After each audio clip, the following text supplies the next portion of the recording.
अस्सलाम वालेकुम वरहमतुल्लाहि वबरकातुहू। अम्र बिल मारूफ व नही अनिल मुनकर, लोगों को भलाई की तरफ बुलाना, बुराई से रोकना, ये हर मुसलमान की जिम्मेदारी है।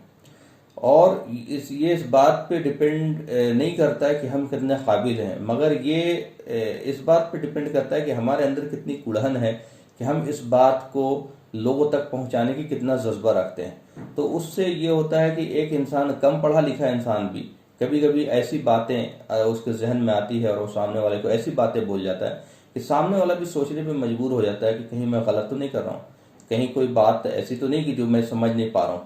उसी से रिलेटेड एक छोटी सी कारगुजारी है कि एक रिटायर्ड जज साहब थे जो बहुत ही ऑनेस्ट आदमी थे, और उन्होंने अपनी ज़िंदगी में बहुत ही एक तरह से कहा जाए कि इंसाफ परवर जो हैं अच्छे जज थे वो।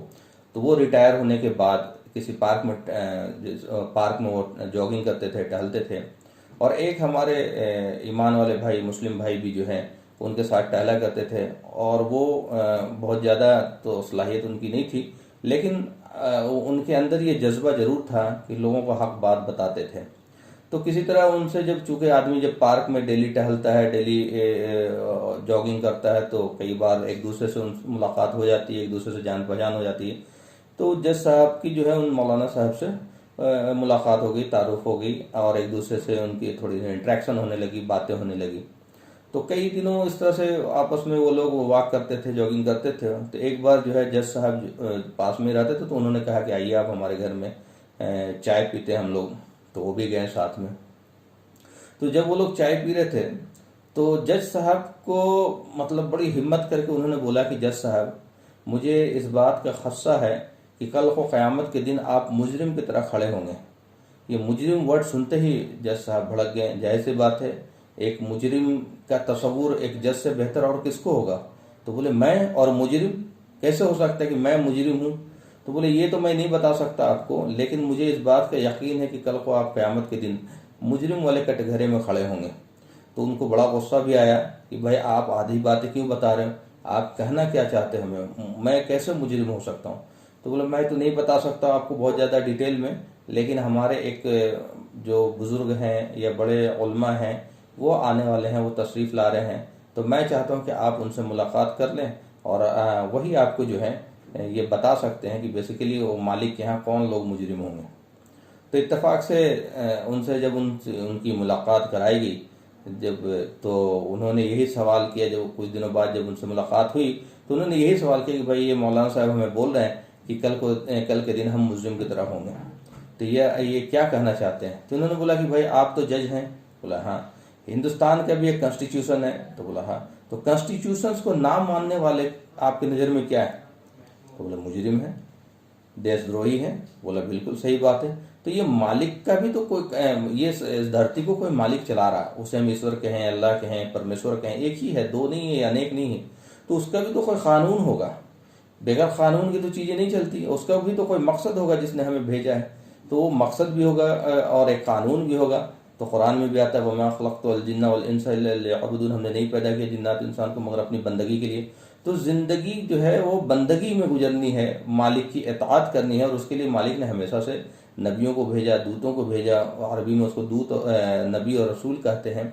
और उनके जरिए उन्होंने कानून भी दिया कि कानून क्या है कि एक परमेश्वर के अलावा किसी और की बंदगी ना करो, और बुरे काम से बच जाओ, और अच्छे कर्म करो, सत्य की वसीयत करो, और सब्र करो। तो उस कानून को जो मानेगा, तो मालिक के यहाँ जो है वो जाहिर सी बात है उसको नवाजा जाएगा, उसको इनाम दिया जाएगा। और जो इस कानून को नहीं मानेगा, अपने कानून अपनी मर्जी चलाएगा दुनिया में, उस परमेश्वर को नहीं मानेगा, तो उसका ठिकाना जो है वो जहन्नम होगा, वो मुजरिम की तरह होगा वहाँ पे। तो यही तो ये कह रहे हैं। तो ये उनको जज साहब को समझ में आ गई ये बातें, और उन्होंने कहा कि भाई मुझे फिर क्या करना चाहिए। तो बोले, भाई कुछ नहीं, आप मालिक के, परमेश्वर के आज्ञाकारी बन जाइए।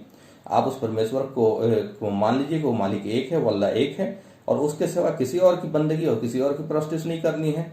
वो मालिक अकेला है, बेनियाज है, आत्मनिर्भर है, ना वो किसी से जना गया है, ना उसे कोई जना जाता है, और उसके जैसा ही कोई नहीं। वो बियॉन्ड इमेजिनेशन है, बियॉन्ड परसेप्शन है, बियॉन्ड कंप्रहेंशन है, परिकल्पना से ही बाहर है ना। उसे ना किसी ने देखा है, ना कोई देख सकता है। हाँ, जब हम स्वर्ग में जाएंगे तो सबसे बड़ा इनाम होगा कि उस मालिक का दर्शन करेंगे। तो ऐसे मालिक की बंदगी करना है, और उसके जो कानून है, जैसे उन्होंने दूतों के जरिए बताया है, और आखिरी दूत, आखिरी नबी मोहम्मद सल्लल्लाहु अलैहि वसल्लम के जरिए हमें उनके ऊपर कुरान नाजिल की गई, रिवील किया गया, और वो सारे कानून ज़िंदगी के जो है बताए गए। तो जो कानून उसको मानेगा, जाहिर सी बात है वो मालिक की नज़र में सुरखरू होगा, और जो उसके कानून को नहीं मानेगा वो मालिक की नज़र में जो है मुजरिम होगा।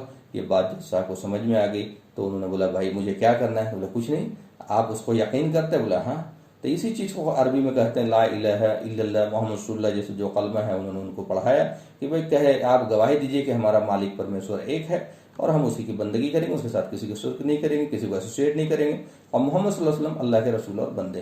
तो खुशी खुशी उन्होंने उस कलमे को पढ़ लिया। तो ये है बेसिकली कि हमारी ये जिम्मेदारी है कि हम लोगों को हक बात की तलकीन करें। कौन सी बात किसके जहन में समझ में आएगी, कौन सी बात पॉजिटिव लेगा वो, तो ये हमें नहीं मालूम। हिदायत देना अल्लाह के हाथ में है, लेकिन हमें बताया गया है कि हम अपने पैगाम को, जो ईश्वर के पैगाम को पहुंचाने वाले बने। और ये हर मुसलमान की जिम्मेदारी है कि हक बात के लिए वो खड़ा हो, हक बात बोले, हक बात बताए, और अपनी मालिक का जो मैसेज है, जो परमेश्वर का मैसेज है, और जो वो ज्ञान है कि भाई जीवन में क्या करना है और मरने के बाद क्या होगा, कौन लोग जन्नत जाएंगे, कौन लोग दोजख जाएंगे, है ना। तो इसको छुपाना बहुत बड़ा जुर्म है, छुपाना बहुत बड़ा पाप है। तो हम लोग जो है छुपाने वाले बन गए हैं ज़्यादातर लोग, हमें बताने वाला बनना है, और ये उनका हक है। हर इंसान का हक है कि वो सत्य बात को जाने, हर इंसान का हक है कि वो अपने मालिक को पहचाने, हर इंसान का हक है कि वो अपने मालिक के रास्ते पर चल करके स्वर्ग में जाने वाला बने। तो ये हक को उनको नहीं बताना, ये हक तलफी है और ये गुनाह है। तो ये हम सब लोग अहद करें, चाहे जो जिसने जिस लियाकत का हो, जिस सलाहियत का, उससे कोई मतलब नहीं, आप हक बात बताने वाले बने। कि भाई इतना तो आप बता ही सकते ना कि अल्लाह कौन है, आप ये बता सकते ज़िंदगी का मकसद क्या है, ये भी बता सकते कि भाई मरने के बाद क्या होगा, है ना। तो ये तौहीद है, आखरत है, रिसालत है कि भाई मोहम्मद सल्लल्लाहु अलैहि वसल्लम कौन है ना, ज़िंदगी के बाद, मरने के बाद किसको स्वर्ग और नर्क दिया जाएगा। तो यही तो बेसिक बातें बतानी है, मूल बातें, फंडामेंटल बातें। भाई मौत क्या है, मौत एंड नहीं है, बल्कि एक दूसरे जीवन की बिगनिंग है, और वो अनंत जीवन है, और वो या तो स्वर्ग होगा या नर्क होगा, या तो बेहतरीन रहने का ठिकाना होगा या बदतरीन बुरा ठिकाना होगा। तो हमें बेहतरीन, मालिक किसी को नर्क में नहीं डालना चाहता, लेकिन अगर मालिक के हम आज्ञाकारी बनेंगे, उसके कानून को मानेंगे, हमेशा हमेशा के लिए स्वर्ग देगा। व आखिर दावाना अल्हम्दुलिल्लाह।